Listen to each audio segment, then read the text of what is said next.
Dans l'évangile de Matthieu, Jésus dit la chose suivante: lorsque tu pries, ne le fais pas comme les hypocrites qui se tiennent debout au coin des rues pour se faire bien voir des gens. Ils tiennent là leur récompense. Lorsque tu pries, entre dans la pièce la plus retirée, ferme la porte et prie ton Père qui est là dans le secret. Quand il parle ainsi, Jésus ne critique pas le fait de pratiquer la prière. Il critique les gens qui, en pratiquant la prière, ne le font pas pour une récompense interne à cette pratique, mais pour une récompense extérieure.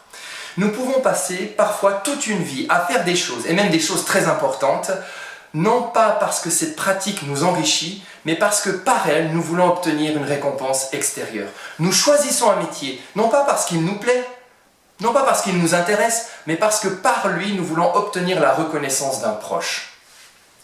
Lorsque nous étions enfants, on nous a promis des récompenses lorsque nous faisions bien nos devoirs. Eh bien, arrive un moment où cette manière de procéder ne fonctionne plus.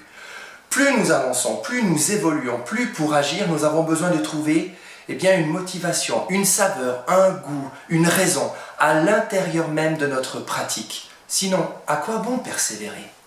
Eh bien, pour ne pas en rester à des formalités extérieures, Jésus encourage à pratiquer la prière en entrant dans la pièce la plus retirée.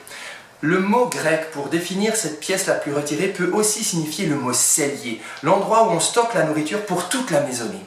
Ainsi, nous pourrions entendre dans ces propos de Jésus le conseil suivant.